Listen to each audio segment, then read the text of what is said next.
ಸಹನಾ ಅವರೇ, ಮೊದಲನೇದಾಗಿ ತಮ್ಮ ಬಳಿಯೇ ಈ ಪ್ರಶ್ನೆಯನ್ನು ಕೇಳೋದಾದರೆ, ಸಿನಿಮಾದಲ್ಲಿ ದೈವವನ್ನು ತೋರಿಸಿರುವಂಥದ್ದಕ್ಕೆ ತಮ್ಮ ವಿರೋಧನ ಅಲ್ಲ, ಸಿನಿಮಾ ರಿಲೀಸ್ ಆದ ಬಳಿಕ ಈ ಕೆಲವೊಂದು ವ್ಯಕ್ತಿಗಳ ಅತಿರೇಕದ ವರ್ತನೆಗಳೇ ತಮ್ಮ ವಿರೋಧಕ್ಕೆ ಕಾರಣ ಆಯ್ತಾ ಅಂತ ಹೇಳಿ?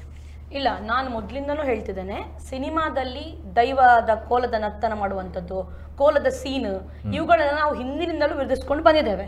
ಇದು ಮೊನ್ನೆ ಮಾಡಿದಂತಹ ರೀಲ್ಸ್ಗಳ ಹುಚ್ಚಾಟ ಇದಕ್ಕೆ ಅಂತಲ್ಲ, ಅದಕ್ಕಂತೂ ವಿರೋಧ ಇದ್ದದ್ದೇ. ಆದ್ರೆ ನಾವು ಮೊದಲಿಂದಲೂ ಹೇಳಿದ್ದೇವೆ, ದೈವಾರಾಧನೆ ಒಂದು 16 ಕಟ್ಟುಕಟ್ಟಳೆಯ ನಡುವಿನಲ್ಲಿ ನಡುವಂತಹ, ಕೊಡಿಯಡಿಯಲ್ಲಿ ನಡುವಂತಹ ಒಂದು ಬಹಳ ಪುಣ್ಯದ ಆರಾಧನೆ. ಅದೊಂದು ಪ್ರಿಮಿಟಿವ್ ಕಲ್ಚರ್. ಪ್ರಾದೇಶಿಕತೆ ಉಳಿದ್ರೆ ರಾಷ್ಟ್ರೀಯತೆ ಉಳಿತದೆ ಅನ್ನುವಂಥ ಮಾತಿದೆ.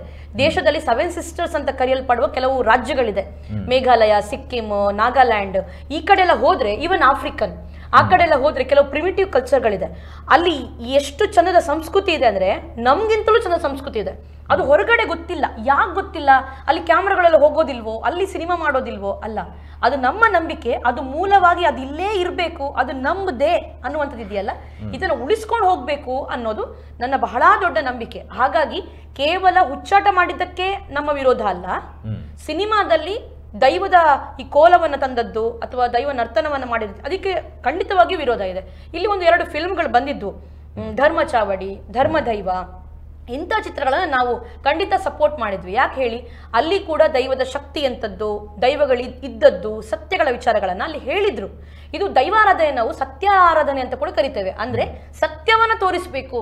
ಸತ್ಯ ಅಂದ್ರೆ ಅದು ದೈವ ಅಂತ ಇಲ್ಲಿ ನಾವು ನಂಬುವವರು.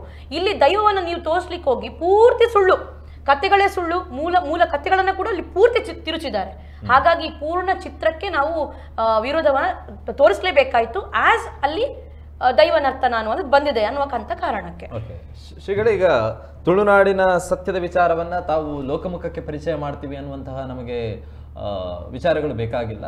ಇಲ್ಲಿಯ ಸತ್ಯದ ಕಥೆಗಳನ್ನ ತಿರುಚಿ ಅಥವಾ ಅದನ್ನ ಯಾವುದೋ ರೀತಿಯಲ್ಲಿ ಆಡಂಬರತೆಯಿಂದ ತೋರಿಸೋದಕ್ಕೆ ಹೋಗಿ ಅದರಿಂದ ತೊಂದರೆಗಳು ಈ ನಾಡಿಗೆ ಆಗ್ತಾ ಇರುವಂಥದ್ದು ಅನ್ನುವಂಥ ಆರೋಪಗಳು ತಾವು ನೋಡಿರೋ ಪ್ರಕಾರ ಈ ಸಿನಿಮಾಗಳಲ್ಲಿ ದೈವವನ್ನು, ತುಳುನಾಡಿನ ಸ್ಪೆಷಲಿ ದೈವದ ನಿಂದನೆ ಆಗಿದೆಯಾ ತಮ್ಮ ಪ್ರಕಾರ? ನಾವು ಕಂಡಂತೆ ದೈವಗಳ ನಿಂದನೆ ಅನ್ನುವಂತಹ ಮಾತನ್ನ ನಾವು ಇಲ್ಲಿವರೆಗೂ ಒಪ್ಪಿಕೊಳ್ಳಿಲ್ಲ, ಇನ್ನೂ ಒಪ್ಪಿಕೊಳ್ಳುವುದಿಲ್ಲ. ಯಾಕೆ ಒಪ್ಪಿಕೊಳ್ಳುವುದಿಲ್ಲ ಅಂತಂದ್ರೆ, ನಮ್ಮ ದೈವವನ್ನು ನಾವು ಕಂಡದ್ದು ನಮ್ಮ ಕೊಡಿಯಡಿಯ ಒಳಗೆ. ಅದಕ್ಕೆ ಅದರದ್ದಾದ ಸಿದ್ಧಾಂತ ಇದೆ, ಅದರದ್ದಾದ ಆಚಾರ ಇದೆ, ಅದರದ್ದಾದ ವಿಚಾರ ಇದೆ. ದೈವ ಕಟ್ಟುವವರಿಗೆ ಅದರ ಚಾಕರಿ ಅಥವಾ ಗುತ್ತಿನವರಿಗೆ ಅಥವಾ ಅಲ್ಲಿ ಬರುವಂತಹ ಬೆರಣ ಸಂಸಾರಗಳಿಗೆ ಹೀಗೆಲ್ಲ ಒಂದು ಅದರದ್ದಾದ ಕಟ್ಟುಪಾಡುಗಳಿದ್ದಾವೆ. ಈ ಕಟ್ಟುಪಾಡುಗಳನ್ನು ತೋರಿಸಿದ್ರೆ ನಾನು ಸಿಡಿಯುತ್ತೇನೆ. ಈಗ ಯಾವ ಚಲನಚಿತ್ರದಲ್ಲಿ ಇಂತಹ ಕಟ್ಟುಪಾಡುಗಳನ್ನು ತೋರಿಸಿ ಒಂದು ದೈವವನ್ನು ಅಂಗೀಜಾರ ಹಾಕಿ ತೋರಿಸಿದ್ರೆ ನಾವು ಅದನ್ನು ಖಂಡಿತವಾಗಿ ವಿರೋಧಿಸ್ತೇವೆ, ಅದರಲ್ಲಿ ರಾಜಿಯೂ ಮಾಡೋದಿಲ್ಲ. ಯಾಕೆ ಅಂತಂದ್ರೆ ಅದು ನಮ್ಮ ಮೂಲ ನಂಬಿಕೆ. ನಮಗೆ ಹಿರಿಯವರು ಹೇಳಿಕೊಟ್ಟು ಏನು ತಂದಿದ್ದಾರಲ್ಲ ಅದನ್ನು ಇವತ್ತು ನಾವು ಅನುಶಾಸನ ಮಾಡ್ತಾ ಇದ್ದೇವೆ. ಅನುಶಾಸನ ಮಾಡಿ ನಾವು ಅದರಿಂದ ಫಲ ಪಡೆದಿದ್ದೇವೆ. ಇವತ್ತು ನಾವು ಈ ಸ್ಥಾನದಲ್ಲಿ ಕುಳಿತುಕೊಂಡಿರೋದು ಆ ಫಲದಿಂದಲೇ. ಹಾಗಿರುವುದರಿಂದ ಅಂತಹ ಸನ್ನಿವೇಶಗಳು ನಿರ್ಮಾಣ ಆದರೆ ನಾವು ಅದನ್ನು ಖಂಡತುಂಡವಾಗಿ ಅದನ್ನು ವಿರೋಧಿಸ್ತೇವೆ, ಎದುರಿಸ್ತೇವೆ. ಆದರೆ ಎಲ್ಲೂ ಇಂತಹ ಸ್ಥಿತಿಗಳು ಬಾರದೆ ನಮ್ಮ ಸಂಸ್ಕೃತಿ ಬಾಕಿಯವರಿಗೆ ತಿಳುವಳಿಕೆಗೆ ಬರ್ತದೆ ಅಂತಲ್ಲ, ಆದರೆ ಅದಕ್ಕೆ ಒಂದು ಚಲನಚಿತ್ರ ಒಂದು ಒಳ್ಳೆಯ ಮಾಧ್ಯಮ. ಫಿಲ್ಮ್ ಅನ್ನುವಂಥದ್ದೇನಿದೆ ಅದು ಒಂದು ಒಳ್ಳೆಯ ಮಾಧ್ಯಮ.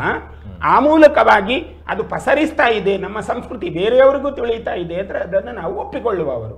ಆ ದೃಷ್ಟಿಯಿಂದ ಕಾಂತಾರಕ್ಕೆ ನಾವು ಎಲ್ಲೂ ಕೂಡ ವಿರೋಧ ಸೂಚಿಸಲಿಲ್ಲ.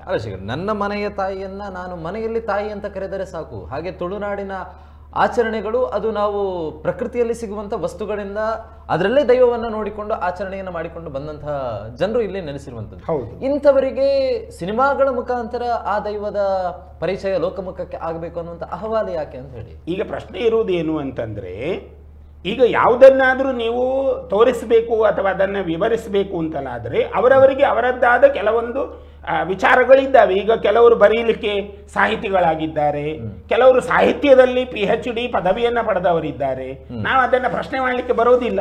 ಅದವರವರ ಆಂಗಿಕವಾಗಿರತಕ್ಕಂಥ ಅವರವರ ಒಂದು ಕ್ಷೇತ್ರಗಳು.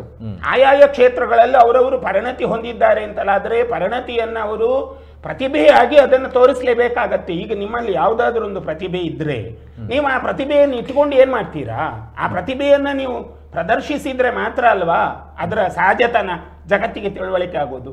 ಈಗ ಒಂದು ವೇಳೆ ಈಗ ನಮ್ಮ ದೈವಾರಾಧನೆಯನ್ನೇ ನೀವು ಒಂದು ವಿಚಾರವಾಗಿ ತಿಳ್ಕೊಳ್ಳಿ. ನೀವು ದೈವಾರಾಧನೆಯ ಬಗ್ಗೆ ಎಷ್ಟು ಗ್ರಂಥ ಬರಲಿಲ್ಲ, ಎಷ್ಟು ಪುಸ್ತಕಗಳು ಹೊರಗೆ ಬರಲಿಲ್ಲ, ಎಷ್ಟು ವಿದ್ವಾಂಸರು ಅದರಲ್ಲಿ PhD ಅನ್ನು ಪಡೆಯಲಿಲ್ಲ.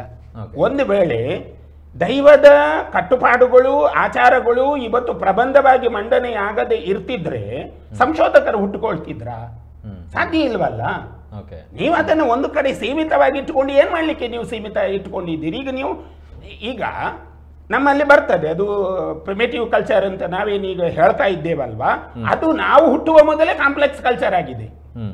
ನಾವು ಹುಟ್ಟುವ ಮೊದಲೇ, ನಾವು ಹುಟ್ಟಿದ ಮೇಲೆ ಕಾಂಪ್ಲೆಕ್ಸ್ ಕಲ್ಚರ್ ಆಗಿರೋದಲ್ಲ, ಅದು ಹುಟ್ಟುವ ಮೊದಲೇ ಆಗಿದೆ.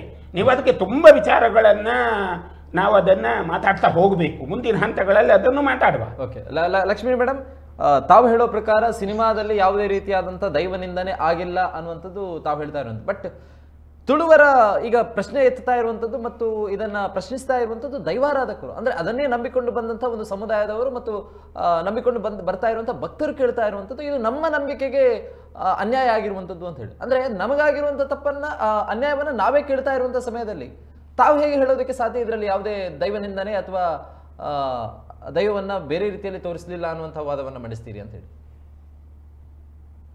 ನಮ್ಮ ಮನೆಯ ವಿಚಾರ ನಮಗೆ ಗೊತ್ತಿರುವಂಥದ್ದು. ಇಲ್ಲಿ ಪ್ರಶ್ನೆ ಇರುವುದು, ಕಾಂತಾರ ಸಿನಿಮಾದಲ್ಲಿ ದೈವವನ್ನು ತೋರಿಸಿದ್ದು ತಪ್ಪ, ದೈವವನ್ನು ತೋರಿಸಿದ ರೀತಿ ತಪ್ಪ ಅಂತ. ರೀತಿ ಓಕೆ, ಇದು ಎರಡು. ಈಗ ದೈವವನ್ನು ತೋರಿಸಿದ ರೀತಿ ತಪ್ಪು ಅಂತ ಹೇಳಿದ್ರೆ, ಈಗ ಒಂದಷ್ಟು ಫೇಸ್ಬುಕ್ ವಾಟ್ಸಪ್ ಗಳಲ್ಲಿ ಹೇಳಿದ್ದು, ಇವರು ಸಹನಾ ಕುಂದರ್ ಹೇಳಿದ್ದು, ಈಗ ಇವರು ಹೇಳಿದ್ದನ್ನೆಲ್ಲ ನಾನೊಂದು ಪಟ್ಟಿ ಮಾಡಿದ್ದೆ. ಅದನ್ನ ಮೊನ್ನೆ ಯಾವುದು ಅಜಿತ್ ಹನುಮಕ್ಕನವರು ಸುವರ್ಣ ಚಾನೆಲ್ಗೆ ಹೋದಾಗ ನಾವೊಂದು ಪಟ್ಟಿ ಮಾಡಿದ್ವಿ ಅದನ್ನ. ಅಲ್ಲಿ ಅದನ್ನೇ ನಾನು ಮತ್ತೆ ಹೇಳ್ತೇನೆ. ಮೊದಲಿಗೆ ಏನ್ ಹೇಳಿದ್ದಂತಂದ್ರೆ, ದೈವಗಳು ಸಂಹಾರ ಮಾಡುದಿಲ್ಲ, ಕೊಲ್ಲುವುದಿಲ್ಲ ಅಂತ. ಇದಕ್ಕೆ ನಾನು ಹೇಳಿದ್ದೇನೆ, ಪಯ್ಯತ್ತಾಯಿ ದೈವ ಎದುರು ಸಿಕ್ಕಿದವರನ್ನೆಲ್ಲ ತುಂಡು ತುಂಡು ಮಾಡಿ ಬಿಸಾಡಿದ ಕಥಾನಕ ಇದೆ. ಅದು ಗುಳಿಗಂದೇ ಉಂಟಾ? ಇಲ್ಲಿ ತೋರಿಸಿದ್ದು ಗುಳಿಗನ್ ಅಂತ ಹೇಳಿದ್ರು. ಗುಳಿಗನ ದೈವದ ಕಥೆಯಲ್ಲಿ ಕೂಡ ಇದೆ. ಕತ್ತಲೆಕಾನ ಗುಳಿಗ ಬಹಳ ಪ್ರಸಿದ್ಧ. ಮೊನ್ನೆ ಈ ಕತ್ತಲೆಕಾನ ಗುಳಿಗನ ಹೆಸರನ್ನು ಕೂಡ ಮೊನ್ನೆ ಈ ಕಾಂತಾರ ಸಿನಿಮಾದಲ್ಲಿ ಬಂದಿದೆ. ಅದು ಕತ್ತಲೆಕಾನದ ಗುಳಿಗ. ಈ ಕತ್ತಲೆಕಾನದ ಗುಳಿಗ ಚಾಮುಂಡಿಗೆ ದ್ರೋಹ ಮಾಡಿದಂತಹ ಗಣಪತಿ ಬೆಟ್ಟ ಎನ್ನುವನ್ನು ಸಂಹರಿಸಿದ ಕಥಾನಕ ಇದೆ ಇಲ್ಲಿ. ಇದು ಮನುಷ್ಯನ ರೂಪದಲ್ಲಿ ಬಂದು ಅಂತ ಹೇಳಿ ಮತ್ತೆ ಮಾಹಿತಿ ಸಿಗ್ತದೆ ನನಗೆ. ಅದು ಮತ್ತೆ ಪುನಃ ಕೇಳಿದ್ರೆ ಯಾವ ರೂಪದಲ್ಲಿಂದ ಮನುಷ್ಯನ ರೂಪದಲ್ಲಿ ಬಂದು ಅಂತ ಹೇಳಿ ಮಾಹಿತಿ ಮತ್ತೆ ನಂಗೆ ಸಿಕ್ತು. ಇನ್ನೊಂದು ಏನು ತೊಂದರೆ ಆಗಿದೆ ಅಂತ ಹೇಳುದಂದ್ರೆ, ಆ ಚಾಮುಂಡಿಗೆ ನೆಲವುಲ್ಲ ಸಂಖ್ಯೆ ಮತ್ತೆ ಗಾಳಿಭದ್ರ ದೇವರ ಮಗಳಲ್ಲ ಅಂತ ಕಥಾನಕ ಇಲ್ಲ ಅಂತ. ಇಂಥ ಕಥಾನಕ ಇದೆ. ಇದು ನಾನು ಬರೆದಂತ ಕಥೆ ಅಲ್ಲ, ನನ್ನ ಸ್ವಂತ ಸೃಷ್ಟಿ ಅಲ್ಲ. ಕಳೆದ 20 ವರ್ಷಗಳಿಂದ ನಾನು ಅಧ್ಯಯನ ಮಾಡಿ ಆ 1253 ದೈವಗಳ ಕಥಾನಕಗಳನ್ನ ಸಂಗ್ರಹ ಮಾಡಿ ವಿಶ್ಲೇಷಣೆ ಮಾಡಿ ಬರೆದಿದ್ದೇನೆ. ಈಗ ಅಧ್ಯಯನ ಮಾಡುದೇ ಬೇಡ, ಇದೇ ಬೇಡ ಅಂತಂದ್ರೆ ನೋಡಿ, ಅಧ್ಯಯನದ ಆರಂಭಿಕ ದಿವಸಗಳಲ್ಲಿ, ಈಗ ಒಂದು 30-35 ವರ್ಷಗಳ ಮೊದಲು ಅಧ್ಯಯನವನ್ನು ಆರಂಭ ಮಾಡಿದವರು ಡಾಕ್ಟರ್ ವಿವೇಕರೈಗಳು. ಆಗ 260 ದೈವಗಳ ಪಟ್ಟಿ ಮಾಡಿದ್ದು. ಅಷ್ಟೇ ದೈವಗಳಂದ್ರೆ ಸುಮಾರು ಅಷ್ಟು ದೈವಗಳಿಗೆ ಆರಾಧನೆ ಇದೆ ಅಂತ ಅನ್ಕೊಂಡಿದ್ವಿ. ಆ ನಂತರ ಅದನ್ನು ಪರಿಷ್ಕರಿಸಿ ಚಿನ್ನಪ್ಪ ಗೌಡರು 300 ದೈವಗಳ ಒಂದು ಪಟ್ಟಿಯನ್ನ ಮಾಡಿ ನನಗೆ ಸಿಕ್ಕ ಮಾಹಿತಿಯನ್ನೆಲ್ಲ ಸಂಗ್ರಹ ಮಾಡ್ತಾ, ಖಾಲಿ ಪಟ್ಟಿ ಅಲ್ಲ, 1253 ದೈವಗಳ ಮಾಹಿತಿಯನ್ನು ನಾನು ಸಂಗ್ರಹ ಮಾಡಿದೆ. ಅಂದ್ರೆ ತಾವು ಹೇಳೋ ಪ್ರಕಾರ ಸಿನಿಮಾದಲ್ಲಿ ತೋರಿಸಿರುವಂತ ಕತೆ ಮತ್ತು ತಾವು ಸಂಶೋಧನೆ ಮಾಡಿರುವಂತ ವಿಚಾರ ಎರಡು ಕೂಡ ತುಲನೆ ಆಗ್ತಾ ಇದೆ. ಸರಿ ಇದೆ. ಕಾಂತಾರ ಸಿನಿಮಾ ಬರುವುದಕ್ಕಿಂತ ಮೊದಲ ಭಾಗ, ಕಾಂತಾರ ಮೊದಲು ಬಂದಿದೆ ಅಲ್ಲ 2022ರಲ್ಲಿ, ಅದಕ್ಕಿಂತ ಎಕ್ಸಾಕ್ಟ್ 1 ವರ್ಷ ಮೊದಲು ನನ್ನ ಕರಾವಳಿಯ 1001 ದೈವಗಳು ಪುಸ್ತಕ ಪ್ರಕಟ ಆಗಿದೆ. ಅದರಲ್ಲಿ ಈ ಕರಿ ಚಾಮುಂಡಿಯಲ್ಲಿ ಅನೇಕ ಚಾಮುಂಡಿ ಇದೆ. ಜನರಲ್ ಆಗಿ ನಾವು ಒಂದು ಚಾಮುಂಡಿ ಅಂತ ಹೇಳ್ತೇವೆ, ಆದ್ರೆ ಅಲ್ಲಿ ಹತ್ರ ಹೋಗಿ ನೋಡಿದ್ರೆ ಅದು ಯಾವ ಚಾಮುಂಡಿ ಅಂತ ಹೇಳಿದ್ರೆ, ಆ ಪಾಡ್ದನದ ಕತೆ, ಆ ವೇಷಭೂಷಣ, ಐತಿಹ್ಯ ನಡೆಸುದು, ಇದನ್ನೆಲ್ಲ ನೋಡಿದ್ರೆ ಅದು ಬೇರೆ ಬೇರೆ ಚಾಮುಂಡಿ ಆಗಿರ್ತದೆ. ನಾವು ಅಧ್ಯಯನಗಾರರು ಸ್ಪಷ್ಟವಾಗಿ ಅದನ್ನು ಗುರುತಿಸ್ತೇವೆ ಇಂಥ ಚಾಮುಂಡಿ ಅಂತ. ಈಗ ಕರಿಚಾಮುಂಡಿಯ ಕಥಾನಕಕ್ಕೆ ಗುರುವ ದೈವ ನರ್ತಕರು ಗುರುವ ಎನ್ನುವರು ಮಡಪಾಡಿಯಲ್ಲಿ ನೀಡಿದಂತ ಕತೆ ಆ ಪಾಡ್ದನದಲ್ಲಿ ಕರಿಚಾಮುಂಡಿಯ ತಂದೆ ಒಮ್ಮೆ ಅವರು ಕಾನಕಲ್ಲಟೆ ರಾಯ ಅಂತ ಹೇಳಿದ್ರು, ಇನ್ನೊಮ್ಮೆ ಗಾಳಿಭದ್ರ ದೇವರು ಅಂತ ಹೇಳಿದ್ರು, ಆಮೇಲೆ ತಾಯಿ ನೆಲವುಲ್ಲ ಸಂಖ್ಯೆ. ಆಗ ನನಗೆ ಗೊಂದಲಾಗಿ ನಾನು ಕೇಳಿದೆ, ಅದು ಯಾಕೆ ಹೀಗೆ ಬರ್ತಾ ಉಂಟಲ್ಲ ಅಂತ. ಅದು ಎರಡನ್ನು ನಾವು ಹೇಳ್ತೇವೆ, ಬಹುಶಃ ಕಾನಕಲ್ಲಟೆ ರಾಯ ಗಾಳಿಭದ್ರ ದೇವ ಎರಡು ಒಂದೇ ಇರ್ಬೋದು ಅಂತ ಹೇಳಿದ್ರಾಗ ಅವರು ಎರಡನ್ನು ಹೇಳಿದಾಗ. ಇನ್ನು ಗುಳಿಗದಲ್ಲಿ ಗುಳಿಗನ ತಂದೆ ಗಾಳಿಭದ್ರ ದೇವರು, ತಾಯಿ ನೆಲವುಲ್ಲ ಸಂಖ್ಯೆ ಅಂತ ಇದೆ. ಇವರಿಬ್ಬರು ಅಕ್ಕ ತಮ್ಮ ಅನ್ನುವ ಐತಿಹ್ಯ ನನಗೆ ಸಿಗ್ಲಿಲ್ಲ ಅಂದ್ರೆ ಬೇರೆ ಕಡೆ ಇಲ್ಲ ಅಂತ ನಾನು ಹೇಳಲಿಕ್ಕೆ ಆಗುದಿಲ್ಲ. ರಿಷಬ್ ಶೆಟ್ಟಿ ಅವರಿಗೆ ಸಿಕ್ಕಿರ್ಬಹುದು. ತಂದೆ ತಾಯಿ ಒಂದೇ ಆದ ಕಾರಣ ಅಕ್ಕ ತಮ್ಮ ಅನ್ನುವ ಪರಿಕಲ್ಪನೆ ಬಂದಿರುವ ಸಾಧ್ಯತೆ ಇದೆ, ಇಲ್ಲ ಅಂತ ನಾವು ಹೇಳಲಿಕ್ಕೆ ಆಗುದಿಲ್ಲ. ಹಾಗಾಗಿ ಇದು ಅಪಚಾರ ಆಗಿದೆ ಅಂತ ನನಗೆ ಅನಿಸುದಿಲ್ಲ. ಇನ್ನು ಮಾಟ ಮಂತ್ರದ ಕಥೆಗಳು ದೈವವನ್ನ ಏನು ಮಾಟ ಮಾಡುವುದು ನಿಯಂತ್ರಿಸುವ ಒಂದೇ ನಿಮಿಷ ಲಕ್ಷ್ಮಣ ಒಂದೇ ನಾನು ಒಂದಷ್ಟು ಸಿನಿಮಾದ ಕಥೆಗಳನ್ನ ಅಥವಾ ಅದರಲ್ಲಿರುವಂತ ಸರ್ ನಾನು ಆಗ್ಲೇ ಹೇಳಿದ್ದೇನೆ ನನಗೆ ಮತ್ತೆ ಲಿಂಕ್ ಬಿಟ್ಟು ಒಂದೇ ನಿಮಿಷ ಸರ್ ನಾನು ಹೇಳಿದ್ದೇನೆ ನಾನು ಹೇಳುವಾಗ ಕಂಟಿನ್ಯೂಸ್ ಕೊಡ್ಬೇಕು ನನಗೆ ಅಂತ ನಾನು ನಿಮಗೆ ಹೇಳುವಾಗ್ಲೇ ಹೇಳಿದ್ದೆ ಸರ್. ಜೊತೆಗೆ ಪ್ರಮುಖವಾಗಿ ತುಳುನಾಡಲ್ಲಿ ಈಗ ಚರ್ಚೆಗೆ ಬರ್ತಾ ಇರುವಂತದ್ದು ಪೆರಾರದ ಮಣ್ಣಿನಲ್ಲಿ ಏನು ಸರ್ ನಾನು ಮೊದಲೇ ಹೇಳಿದ್ದೆ ನನಗೆ ಅರ್ಧ ಇನ್ನು ನಿಲ್ಲಿಸಬಾರ್ದು ಅಂತ. ಒಂದೇ ನಿಮಿಷ ಮೇಡಮ್ ಒಂದೇ ನಿಮಿಷ ನಿಮ್ಗೆ ಅವಕಾಶ ಕೊಡ್ತೀನಿ. ಒಂದೇ ನಿಮಿಷ ನನಗೆ ಅರ್ಧ ಇನ್ನು ನಿಲ್ಲಿಸಿದ್ರೆ ಆಗುದಿಲ್ಲ ನಾನು ಮೊದಲೇ ಹೇಳಿದ್ದೆ. ಮತ್ತೆ ನಂಗೆ ಲಿಂಕ್ ಸಿಗುದಿಲ್ಲ ಮಾತಾಡೋಣ ಕೂಡ ಅವಕಾಶ ಕೊಡೋಣ. ಒಂದೇ ನಿಮಿಷ ಸರಿ ಸರ್ ನಾನು ಆಗ್ಲೇ ಹೇಳಿದೆ ನನ್ನ ಕಂಡೀಷನ್ ಒಪ್ಪಿದ್ರೆ ನಾನು ಬರುದು ಅಂತ ಹೇಳಿದ್ದೇನೆ ಸರ್. ಮೇಡಮ್ ಒಂದೇ ನಿಮಿಷ ಇಲ್ಲಿ ಪ್ಯಾನಲಿಸ್ಟ್ಗಳು 4 ಜನ ಇದ್ದಾರೆ. ಯಾರಾದ್ರೂ ಒಬ್ಬರ ಕಂಡೀಷನ್ಗೆ ನಾವು ಕಾರ್ಯಕ್ರಮ ಮಾಡೋದಕ್ಕಾಗೋದಿಲ್ಲ. ಒಂದೇ ನಿಮಿಷ ತಮ್ಗೆ ಅವಕಾಶವನ್ನು ಕೊಡೋಣ. ಒಂದೇ ನಿಮಿಷ ದೈನಂದಿನ ಕೆಲಸ ಪ್ರಮುಖವಾಗಿ ಚರ್ಚೆಯಲ್ಲಿರುವಂಥದ್ದು ಪೆರಾರದ ಮಣ್ಣಿನಲ್ಲಿ ಏನು ಘಟನೆ ನಡೆಯಿತು ಅನ್ನುವಂಥ ಕುತೂಹಲ ಇರುವಂಥದ್ದು ಜನರಿಗೆ. ಅಂದರೆ ಸಿನಿಮಾದಲ್ಲಿ ಏನೋ ಬಂದಿದೆ ಏನೋ ಹೋಗಿದೆ, ಅದನ್ನು ವಿರೋಧಿಸುವವರಿದ್ದಾರೆ, ಅದನ್ನು ಬೆಂಬಲಿಸುವವರು ಕೂಡ ಇದ್ದಾರೆ. ಆದರೆ ಇಲ್ಲಿರುವಂತಹ ಜನರಿಗೊಂದು ನಂಬಿಕೆ ಇದೆ, ಪೆರಾರದ ಮಣ್ಣು ಅನ್ನುವಂಥದ್ದು ಸುಪ್ರೀಂ ಕೋರ್ಟ್ ಹೈಕೋರ್ಟ್ ಅನ್ನುವಂಥದ್ದು ಅದು ಹೇಗೆ ದೇಶಕ್ಕೆ ಮುಖ್ಯ ಅನ್ನೋ ನಮಗೆ ಈ ಮಣ್ಣಿಗೆ ನಾವೇನೋ ಭಾರತದಿಂದ ಹೊರಗಿರುವಂಥವರಲ್ಲ, ಆದರೆ ತುಳುನಾಡಿಗೆ ಆ ಒಂದು ಕಾರ್ಣಿಕ ಕ್ಷೇತ್ರ ಅದಷ್ಟೇ ಪ್ರಮುಖವಾಗಿರುವಂಥದ್ದು ಅಲ್ಲಿ ನಂಬಿಕೆ ವಿಚಾರ. ಮೊನ್ನೆಯ ದಿವಸ ಅಲ್ಲಿ ಏನು ಚರ್ಚೆ ಆಯಿತು ಕೊಡಿಯಡಿಯಲ್ಲಿ ಅನ್ನುವಂತಹ ಕುತೂಹಲ ಮತ್ತು ಅದಕ್ಕೆ ಸಂಬಂಧಪಟ್ಟಂತೆ ಬೇರೆ ಬೇರೆ ಆಯಾಮಗಳು ಬರ್ತಾ ಹೋಯಿತು. ಬಟ್ ಪ್ರಮುಖವಾಗಿ ತಮ್ಮ ಬಳಿ ಕೇಳೋದಾದರೆ ತಾವು ಕಂಡಿರೋ ಪ್ರಕಾರ ಎಕ್ಸಾಕ್ಟ್ ಆಗಿ ಮೊನ್ನೆಯ ವಿಚಾರಗಳನ್ನು ನೋಡ್ತಾ ಹೋಗೋದು ಏನು ಘಟನೆ ನಡೆಯಿತು ಅಂತ ಹೇಳಿ. ಈಗ ಮೊನ್ನೆ ನಡೆದ ಘಟನೆಯ ಬಗ್ಗೆ ನಾನು ಏನು ಅಂತ ಹೇಳೋದಕ್ಕಾಗೋದಿಲ್ಲ. ಯಾಕಂತ ಹೇಳಿದರೆ ನಾನು ಆ ದಿವಸ ದೈವವನ್ನು ಧಾರಣೆ ಮಾಡಿದಂತೆ ವ್ಯಕ್ತಿ. ಅದು ಹೇಳಿದರೂ ತಪ್ಪಾಗುತ್ತದೆ, ಸರಿಯಲ್ಲ ಸ್ವಾಮಿಗಳೇ. ಆದರೆ ಅದನ್ನು ಆಮೇಲೆ ವಿಶ್ಲೇಷಣೆ ಆದಾಗ ನಮ್ಮವರು ಹೇಳಿರುವಂಥದ್ದು ಅಲ್ಲಿ ಸಮಿತಿಯಲ್ಲೇ ಅಲ್ಲಿ ಎಲ್ಲ ಎಂಡೋಮೆಂಟ್ ಕಮಿಟಿ ಆಯಿತಾ, ಈ ಎಂಡೋಮೆಂಟ್ ಕಮಿಟಿ ಅಲ್ಲ, ಈಗ ಆಡಳಿತಾಧಿಕಾರಿ ಅವರೆಲ್ಲ ಇರುವಂಥ ಅದಕ್ಕೊಂದು ಸಾಂಪ್ರದಾಯಿಕ ಚೌಕಟ್ಟಿದೆ. ಒಂದು ಅಸರಣ್ಣರು, 16 ಗುತ್ತು, 16 ಉಳಗುತ್ತು, 16 ಸೇವನರು, ಒಂದು ಮಂಡಲ ಚೌಕಟ್ಟಿನ ಕ್ಷೇತ್ರ. ಅಲ್ಲಿ ಯಾರೂ ಕೂಡ ಆ ಚೌಕಟ್ಟನ್ನು ಮೀರ್ಲಿಕ್ಕಾಗೋದಿಲ್ಲ ಅಂತೇಳಿ, ದೈವ ಪಾತ್ರೆಯೇ ಆಗಲಿ ದೈವ ಕಟ್ಟಿದ ಅಂದರೆ ದೈವ ಕೂಡ ಮೀರ್ಲಿಕ್ಕಾಗೋದಿಲ್ಲ. ದೈವದಲ್ಲಿ ಒಬ್ಬ ಮಾತಾಡಬೇಕಂತಿದ್ರೆ ಅಲ್ಲಿ ಗುತ್ತಿನವರ ಹತ್ರ ಅಂತ ಹೇಳಿದ್ರೆ ಗಡಿ ಹಿಡಿದವರ ಹತ್ರನೇ, ಬಾಕಿ ಗುತ್ತಿನವರ ಹತ್ರ ಗಡಿ ಹಿಡಿದವರ ಹತ್ರ ಅವರ ಅರಿಕೆ ಮಾಡಿ ಆಮೇಲೆ ಅವರು ದೈವದಲ್ಲಿ ಅರಿಕೆ ಮಾಡುವಂಥ ಪೂರ್ವ ಪದ್ಧತಿ. ಯಾಕಂತ ಹೇಳಿದ್ರೆ ಅದೊಂದು ಧರ್ಮಕ್ಷೇತ್ರ ಮತ್ತು ವಾಗ್ದೋಷ ನಿವಾರಣಾ ಕ್ಷೇತ್ರ. ನಮಗೆ ಅಂತ ಹೇಳಿದ್ರೆ ಅದು ಪ್ರಾಚೀನ ಭೂಮಿ. ಈಗ ಪಂಬತರ ಕೋಡಿ ಅಂತ ಹೇಳಿದ್ರೆ ಅಲ್ಲೇ ಇರುವುದು ನಮಗೆ, ಅಲ್ಲಿ ಹುಟ್ಟಿ ಬೆಳೆದವರು ನಾವು ಏನಾದರೂ ಅಲ್ಲಿ ಸತ್ಯಗಳ ಸೇವೆ ಮಾಡುವಂಥ ಒಂದು ವ್ಯಕ್ತಿಗಳನ್ನು. ಏನಾಯಿತು ಅಂತ ಹೇಳಿದ್ರೆ ನೋಡಿ, ನಾನು ಮೊದಲು ಒಂದು ಹೇಳಬೇಕು, ನಾನು ಈ ವಿಭಾಗವನ್ನೇ ಬಿಟ್ಟಿದ್ದೇನೆ. ಯಾವುದು ಈ ಹೋರಾಟ, ಈ ಹಾರಾಟ, ಈ ಚೀರಾಟ ಎಲ್ಲವನ್ನ ಬಿಟ್ಟಿದ್ದೇನೆ. ಯಾಕಂತ ಹೇಳಿದ್ರೆ ನಾನು ಮಾತಾಡೋದು ನೇರ ಮಾತಾಡೋದು ಅದು ಸ್ವಾಮಿಗಳಿಗೆ ಗೊತ್ತಿದೆ. ಒಂದು ಕಡೆ ಸ್ವಾಮಿಗಳ ಮನೆಯಲ್ಲೂ ನಾನು ಕ್ಷಮಿಸಿ ಮಠದಲ್ಲೂ ನಾನು ನಿಷ್ಠೂರವಾಗಿ ಮಾತಾಡಿ ಹೊರ ಬಂದೆ. ಹಾಗಂತೇಳಿ ಅವರ ಹತ್ರ ಬೇಸರದಿಂದಲ್ಲ, ಈವಾಗಲೂ ಇದ್ದೇವೆ ಆತ್ಮೀಯತೆ ತಪ್ಪಿನವಾಗಿ ನಾನು ನೇರವಾಗಿ ಮಾತಾಡುವ.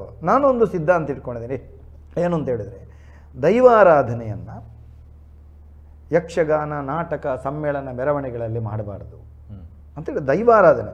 ಕೊಡಿಯಡಿಯನ್ನು ಈಗ ಸ್ವಾಮಿಗಳೇ ಹೇಳಿರುವಂಥದ್ದು, ಏನು ಅಂಗಿಜಾರ ಹಾಕಿ ಅದನ್ನು ಏನಿದೆ ಅದನ್ನು ಹಾಕಬಾರ್ದು. ಅದು ನೋವಾಗ್ತದೆ ನಮಗೆ.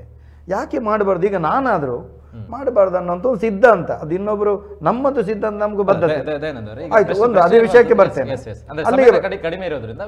ಅಲ್ಲಿಗೆ ಬರ್ತೇನೆ. ಆದ್ರಿಂದ ಈ ಹೋರಾಟವನ್ನು ಏನು ಮಾಡಿ ಯಶಸ್ಸಾಗಿದ್ವು, ಆಮೇಲೆ ದೈವನರ್ತಕರನ್ನೇ ಒಂದು ಸಾರಿ ಬಲಿಷ್ಠವಾದಂಥ ದೈವನರ್ತಕರಿಗೆ ಹಣವನ್ನು ಕೊಟ್ಟು ಒಂದು ಅವರಿಗೆ ಆಮಿಷವನ್ನು ಕೊಟ್ಟು ಅಲ್ಲೇ ವ್ಯತ್ಯಾಸ ಆದ ನಂತರ ನಾನು ಮಾಡಿದರೆ ನನಗೆ ಮಾತಾಡಲಿಕ್ಕೆ ಎಲ್ಲಿ ನೈತಿಕ ಹಕ್ಕಿದೆ? ಈಗ ನನ್ನನ್ನು ಸೇರಿಸಿ ಹೇಳುವಂಥದ್ದು.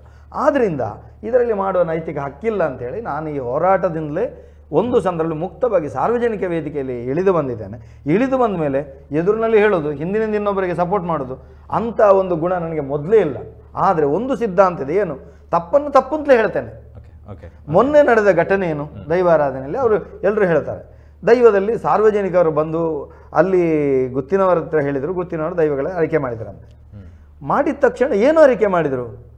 ಸಾರ್ವಜನಿಕ ವೇದಿಕೆಗಳಲ್ಲಿ ಈ ರೀತಿ ರೀಲ್ಸ್ಗಳು ಅದೆಲ್ಲ ನಡೀತಾ ಇದೆ, ದೈವಗಳಿಗೆ ಅಪಮಾನ ಆಗ್ತಾ ಇದೆ. ಅದರೊಂದಿಗೆ ಒಂದು ಹೆಣ್ಮಗುವಿಗೆ ಒಂದು ಇದನ್ನು ಹೋರಾಟ ಮಾಡ್ತಿದ್ದ ಹೆಣ್ಮಗುವಿನ ಮೇಲೆ ತೇಜವಧೆ ಆಗ್ತಿದೆ ಅಂತ ಹೇಳಿದ್ರಂತೆ. ಅದಕ್ಕೆ ಅಲ್ಲಿ ಒಂದು ಮೂವರು ಉಳ್ಳಾಕಲು ಬಲವಂಡಿ ದೈವ ಅದರ ಸ್ವಭಾವವೇ ಹಾಗೆ.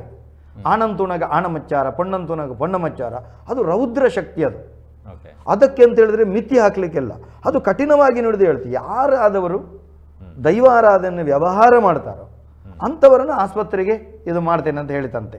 ಏನು ಅವರ ಹಣವನ್ನು ಅದೇ ಆಯ್ತಾ. ಆಮೇಲೆ ಯಾರು ಹುಚ್ಚು ಕಟ್ತಾರೆ ಅವ್ರನ್ನ ಹುಚ್ಚಿಡಿಸ್ತೇನೆ ಅಂತ ಹೇಳಿ ಅದರಲ್ಲಿ ದೈವ ಪಿಲ್ಚಂಡಿಗೆ ಅರಿಕೆ ಮಾಡಿದ್ರಂತೆ. ಪಿಲ್ಚಂಡಿ ಏನು ಹೇಳುತ್ತಂತ ಹೇಳಿದ್ರೆ, ಅಲ್ಲಿ ಒಂದು ಸಂಪ್ರದಾಯ ನುಡಿ ಕಟ್ಟಿದೆ. ಯಾವುದೇ ಬಂದರು ಏನು, ನೀವು ಕುಡುಮ ಕಟ್ಟದಲ್ಲಿ ಸ್ನಾನ ಮಾಡಿ ಬನ್ನಿ, ಕ್ಷೇತ್ರಕ್ಕೆ ಪ್ರದಕ್ಷಿಣೆ ಬನ್ನಿ, ಅಡ್ಡ ಬಿದ್ದು ನಿಮ್ಮ ದುಃಖವನ್ನು ಹೇಳ್ಕೊಳ್ಳಿ. ಹಾಗೆ ಮೊರೆತಿನ ತಿನ್ಪಾವೆ, ಅರೆತಿನ ಪರ್ಪಾವೆ, ಮೀರಿದ್ರೆ ಹುಚ್ಚು ಕಟ್ಟಿದ್ರೆ ಹುಚ್ಚು ಕಟ್ಟಿಸ್ತೇನೆ. ಇದು ಅಲ್ಲಿ ದೈವದ ನುಡಿಯಾಗಿದೆ. ನೋಡಿ, ನಾನು ಯಾವುದೇ ಇಲ್ಲ, ಅಲ್ಲಿ ಮಾಧ್ಯಮಗಳಲ್ಲಿ ಪ್ರಚಾರ ಆಯಿತು, ಏನೇನು ಬಂತು, ಯಾವುದೇ ತುಂಬ ಮಂದಿ ಕರೆ ಮಾಡಿದ್ರೆ ಆಯಿತು. ಎಲ್ಲ ಮೀಡಿಯಾದವರು ಸ್ಟೇಟ್ ಮೀಡಿಯಾದವರು ನನಗೆ ಫೋನ್ ಮಾಡಿದೆ. ಇಲ್ಲಪ್ಪ, ನಾನು ಅದರ ಬಗ್ಗೆ ಹೇಳುವುದಿಲ್ಲ.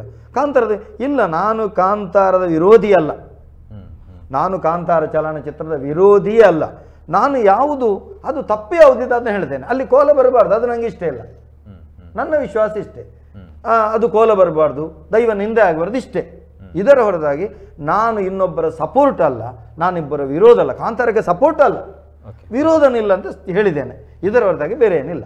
ಶ್ರೀಗಳೇ, ಇದೇ ವಿಚಾರಕ್ಕೆ ನೋಡ್ತಾ ಹೋದ್ರೆ ಸಾಮಾಜಿಕ ಜಾಲತಾಣಗಳಲ್ಲಿ ಆನಂತರ ಕೆಲವೊಂದು ಹೇಳಿಕೆಗಳು ಬರೋದಕ್ಕೆ ಶುರುವಾಯಿತು. ಅಂದರೆ ಕಾಂತಾರ ಸಿನಿಮಾದ ಡೈಲಾಗ್ಗಳನ್ನು ಬಳಸಿ ಅಲ್ಲಿ ನೀಡಿರುವಂಥದ್ದು, ನುಡಿ ಕೊಟ್ಟಿರುವಂಥದ್ದು ದೈವವೋ ಅಥವಾ ದೈವ ನರ್ತಕನೋ ಅನ್ನುವಂಥದ್ದು. ಅಂದರೆ ತಾವಾಗ ಹೇಳೋ ಪ್ರಕಾರ ಸಿನಿಮಾದಲ್ಲಿ ಯಾವುದೇ ರೀತಿಯಾದಂತಹ ಅಪಚಾರಗಳಾಗಿಲ್ಲ ದೈವಗಳಿಗೆ ಅಂತ ಹೇಳಿ. ಆದರೆ ರಿಲೀಸ್ ಆದ ಬಳಿಕ ಆಗುವಂಥ ಚರ್ಚೆಗಳಲ್ಲಿ ತುಳುನಾಡಿನ ಸತ್ಯದ ವಿಚಾರವಾಗಿ ಪ್ರಶ್ನೆಯನ್ನು ಎತ್ತುವಂಥ ಕಾಲ ಬಂತು ಸ್ವಾಮೀಜಿ ಶ್ರೀಗಳೇ. ಇಲ್ಲಿ ತನಕ ಯಾರು ಇಂಥ ಪ್ರಶ್ನೆಯನ್ನು ಮಾಡಿರಲಿಲ್ಲ. ಸಿನಿಮಾಗಳು ನಾನು ಆಗಲೇ ಹೇಳಿದೆ, ಈ ಡೈಲಾಗ್ ಬಂದಿರುವಂಥದ್ದೇ ಸಿನಿಮಾದಲ್ಲಿ, ಅದನ್ನು ಬಳಸಿಕೊಂಡು ತುಳುನಾಡಿನ ಸತ್ಯವನ್ನು ಪ್ರಶ್ನೆ ಮಾಡುವಂಥ ಕಾಲ ಬಂತು ಅಂತಾದರೆ ಇನ್ನೇನು ಮಾತಾಡಬೇಕಾಗಿದೆ ಅಂತ ಹೇಳಿ ಈಗ ಪ್ರಶ್ನೆ ಇರೋದು, ನಮಗೆ ಕುತೂಹಲ ಇರೋದು, ಈಗ ಸಾನ್ನಿಧ್ಯದಲ್ಲಿ ನಡೆದಿರುವಂತಹ ವಿಚಾರಗಳು ಹೊರಗೆ ಹೇಗೆ ಬಂತು ಎನ್ನುವುದನ್ನ ಆಡಳಿತ ಕಮಿಟಿಯವರು ಅಥವಾ ಆಡಳಿತ ಮಂಡಳಿಯವರು ಅದನ್ನು ವಿವರಿಸಬೇಕು. ಅವರು ವಿವರಿಸಿದ ಮೇಲೆ ನಾವು ಉತ್ತರ ಕೊಡ್ತೇವೆ ಅದಕ್ಕೆ. ಈಗ ದೈವ ನರ್ತಕರಾಗಿ ನರ್ತನ ಮಾಡಿದಂತಹ ಸನ್ಮಾನ್ಯ ದಯಾನಂದ ಕತ್ತಲ್ ಸಾರ್ ಅವರು ದೈವ ನರ್ತನ ಮಾಡಿದ್ದಾರೆ. ಅದು ಆ ಕೊಡಿಯಾರಿಗೆ ಸೀಮಿತ, ಆ ಸಾನ್ನಿಧ್ಯಕ್ಕೆ ಸೀಮಿತ. ಅದು ಅಲ್ಲಿಂದ ಹೊರಗೆ ಹೇಗೆ ಬಂತು ಈ ವಿಷಯ, ಅದು ಕಂಡ್ರೆ, ಅದು ನಮ್ಮ ಕಿವಿಯಲ್ಲಿ ಕೇಳಿದ್ರೆ ಅದರ ಮೇಲೆ ನಾವು ಉತ್ತರ ಕೊಡಬೇಕೇ ಹೊರತು ಅದು ಬಾರದೆ, ಆ ವಿಷಯಗಳು ನಮ್ಮ ಗಮನಕ್ಕೆ ಬಾರದೆ ನಾವು ಉತ್ತರ ಕೊಟ್ರೆ ನಮ್ಮ ದೈವವನ್ನೇ ನಾವು ಪ್ರಶ್ನಿಸುವುದು ನಮ್ಮ ಯೋಗ್ಯತೆಗೆ ಸೀಮಿತವಲ್ಲ. ಇದಕ್ಕೆ ನಾನು ಕಟ್ಟ ಇದರ ಬಗ್ಗೆ ನಾನು ಕಡಾಖಂಡಿತವಾಗಿರುವ ಒಬ್ಬ ಸಂತ. ಅಷ್ಟು ಮಾತ್ರ ಅಲ್ಲ, ನಾನು ಹೇಳೋದು ಯಾರ ರಗಳೆ ಬೇಡ ಅಂತ ನಾನು ಸುಮ್ಮನಿದ್ದಾಗ ಯಾವುದು ಬೇಡ. ಯಾಕಂತ ಹೇಳಿದ್ರೆ ಆರಂಭದಿಂದ ನನ್ನ ಮೇಲೆ ತುಳಿತ ಆಗ್ತಾ ಇದೆ. ನಾನು ಫಸ್ಟ್ ನಮ್ಮ ಟಿವಿಯ ದೈವನಡೆ ಕಾರ್ಯಕ್ರಮ ಬಂದಾಗ ಕೆಟ್ಟ ಕೆಟ್ಟ ಮಾತಿನಲ್ಲಿ ಬೈದು, ನೀನು ಟಿವಿಗೆ ಹೋಗ್ತೀಯಾ, ಮಾಧ್ಯಮದಲ್ಲಿ ಬರ್ತೀಯಾ, ನೀನು ಪಂಬದನಿಗಿದ್ದು ಯಾಕೆ, ನಿನ್ನ ಸೊಂಟ ಮುರಿತೀನಿ, ಅಲ್ಲಿಂದ ಆರಂಭ ಆಗಿದೆ.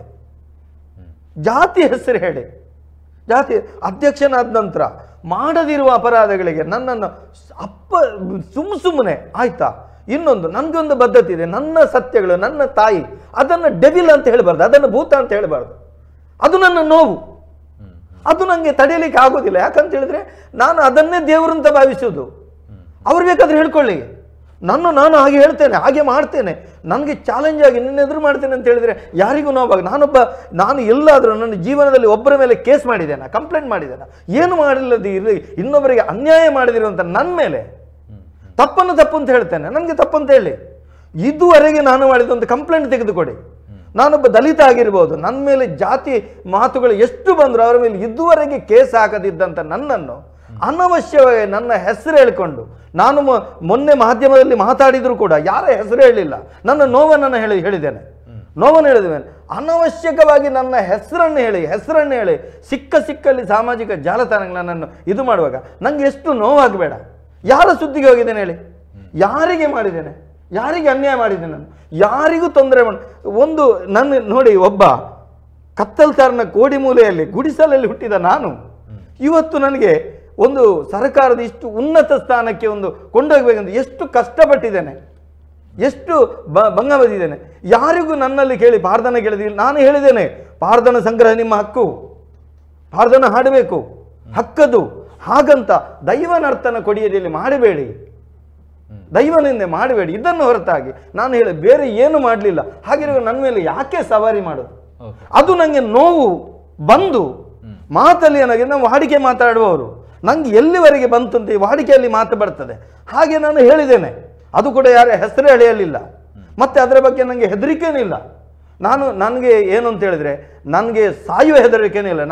ನನ್ನನ್ನು ಸಾಯಿಸುವ ನನ್ನ ಮೇಲೆ ಕ್ರಮ ತೆಗೆದು ಒಬ್ಬನೇ ನನ್ನ ಪರಮಾತ್ಮ ಪಂಜುರ್ಲಿ ಮಾತ್ರ, ನನ್ನ ಕಿನ್ನಿ ಮಜಲಿನ ಬ್ರಹ್ಮರುಳ್ಳಾಕ್ಲು ಮಾತ್ರ.